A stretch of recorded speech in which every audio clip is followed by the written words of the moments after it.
கோரிக்கைகளை வலியுறுத்தி ஜாக்டோ ஜியோ சார்பில் இன்று தலைமைச் செயலகம் நோக்கி முற்றுகை போராட்டம் நடைபெறவுள்ளது.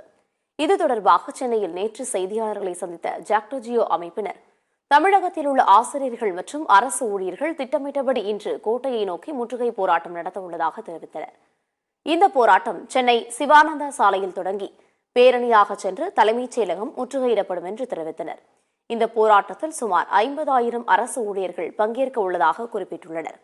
ஏற்கனவே அறிவித்த பழைய ஓய்வூதிய திட்டத்தை ரத்து செய்ய வேண்டும் உள்ளிட்ட கோரிக்கைகளை வலியுறுத்தி முதலமைச்சரின் மௌனம் கலையும் வரை போராட்டம் நடைபெறும் என்று தெரிவித்தனர். காவல்துறை மூலம் தடுக்க முயன்றால் போராட்டம் தீவிரமடையும் என்று ஜாக்டோ ஜியோ எச்சரிக்கை விடுத்துள்ளனர். கோட்டை முற்றுகை போராட்டம் என்பதை திட்டமிட்டபடி நடத்த தீர்மானித்துள்ளோம். சென்னையிலே சிவானந்தா சாலையிலே இந்த கோட்டை முற்றுகை போராட்டத்திற்கான கூட்டமானது நடைபெறும் என்பதை இதன் மூலமாக தெரிவித்துக் கொள்கிறோம்.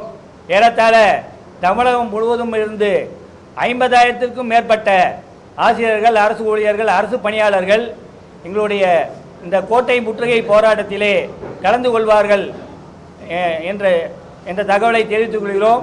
மாண்புமிகு தமிழக முதலமைச்சர் அவர்கள் ஜாக்டோ ஜியோ மாநில ஒருங்கிணைப்பாளர்களை அழைத்து பேசி கோரிக்கைகளை நிறைவேற்றுவதாக வாக்குறுதி அளித்தால் மட்டுமே எங்களுடைய போராட்டம் என்பது நிறைவுக்கு வரும் என்பதையும் இந்த நேரத்தில் தெல்ல தெளிவாக தெரிவித்துக் கொள்கிறோம். பொது போக்குவரத்தில் வர்றவங்களை அவங்க தடுக்க முடியாதுல்ல. அவங்க அப்படி தடுத்தாங்கன்னா இன்னும் போராட்டம் தீவிரப்படும்.